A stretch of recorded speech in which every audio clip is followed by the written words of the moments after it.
Kris took a Sunday away from Greensboro, and I think he was even coaching softball this morning and still found his way to be here, work for a few hours out on the course, and now share some time with us. So I'd like to invite Kris up to tell us what's going on with the project.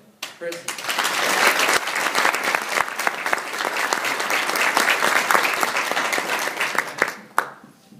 Thanks, Kathy. It's a pleasure to be here. It's always nice, as we near the end of one of these projects to see everything come together, especially as nice as it has out on the golf course. And I think if you've been around the golf course and you've spent a lot of time here in the past, prior to the work, and you see the character and the details and the work come alive and those greens getting expanded, you can really see the personality of this golf course coming out of the ground now. And it's, I'm very excited about it and really thrilled with what, my guys and what we found, discovered, and created. It's a collaborative process. It's not pure restoration, so to speak. A lot of what we do out there is putting back what Donald Ross originally put on the ground here. And then there are places where we have to make little adjustments, little additions to bunkers or greens and things like that to make everything fit together and create the variety on the golf course. But we probably got out another 10 to 12 days of work. And really the initial phase of the project will be, from a design and construction standpoint, will be complete. Sometime middle of next or week after next, all the bunker sand will be in place, drainage. What sodding we're going to do this fall will be in place, and then the greens have been seeded, they're up, they're growing. That grow-in process will continue this fall into the spring. So we're handing the golf course over from an agronomic standpoint to Dudley and his team to develop the grass. Now the Bermuda grass sod that is around the greens, around the bunkers, will really not develop much more this fall and will start growing again in the spring. So the sod seams will remain visible until that time. But even when the golf course reopens in May, you'll see a few seams here and there, and the grass will still have some developing to do, but the grass will be actively growing both on the greens and around the greens, and that grass will be spreading and filling in, and that process will continue throughout the entire next summer. So you really need to prepare yourself and your expectations that when you go through a major renovation like this, the golf course doesn't open in a pristine condition. It's a new condition, but it's a condition that is continuing to develop and mature. And it will take this golf course all the way till the fall of next year to really smooth out, polish out, and all of these sod seams and little nuances that are created to sort of to smooth out and tie in. And the reason for that is we really need the grass to grow, because not only do the mowers smooth it out, but the grass itself will grow itself smooth, so to speak. But gets a little breeze. But anyway, what I'd like to do is I'll talk a little bit about the golf course, but if you have any questions, feel free to ask them. If you've seen something out there that you're interested in knowing a little more about, please do ask. But from a design standpoint, you'll notice that the greens have gotten considerably larger, where we've expanded the greens to the outs, the edges of the field pad. And when I talk about field pad, and I've spoken here before, it's where Mr. Ross and his team, built this pile of soil up, earth up, put the green on top of it. And as you know, you've got your putting surface, and then it falls abruptly off the sides. Prior to the project, the greens had shrunk in, and we'd lost about 30% of the putting surface. Now those greens are all the way back out to the edge, which means we can move the whole location out near the edge. So your room for error to miss and go down the side of the green is a little bit closer. So pay attention to that. The bunkering on the golf course in particular, you will notice is much more intimidating to look at. but don't let it fool you. It's not any harder.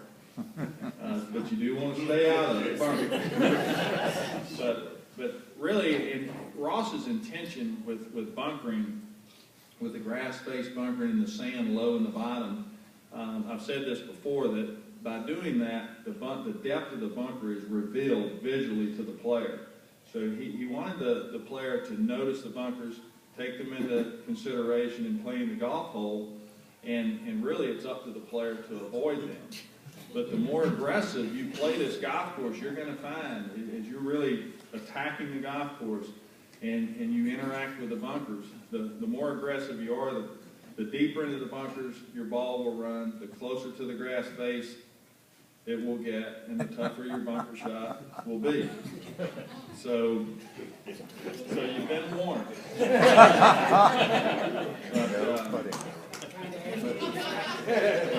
But it's, I do this all the time, and I've done I don't know how many Donald Ross bunkers I've done now, but in golf courses. But it really, the one piece of advice I can give you with the bunkers is don't let the grass, the grass face will tend to intimidate you or cause you to not swing through the ball on a bunker shot, because it's sort of, I guess it casts a little bit of fear that the ball may hit the face and come back like a bulkhead wall would do.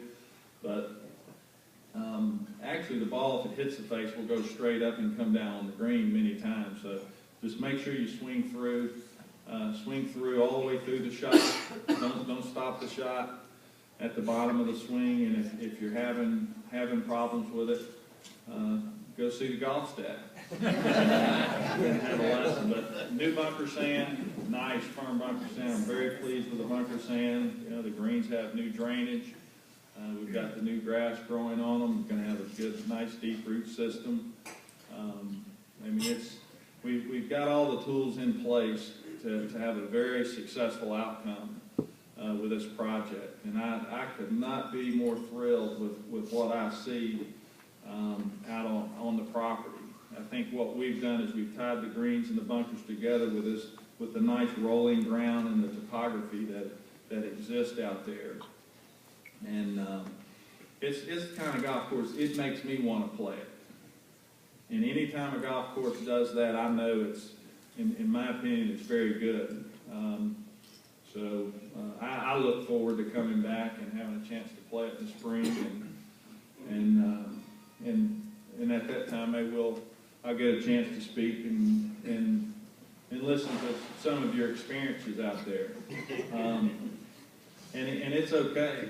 It's okay to fuss at me a little bit or call me a name or two when you find yourself in one of these little, I'm used to it, and I actually consider it a compliment. So, but it's, I just think back to the early 20s when this golf course was built, and there were golfers playing this golf course with hickory shafted clubs, no sand wedges in their bag, playing out of bunkers that you see out there today with what would probably be comparable to a 9-iron in your bag today.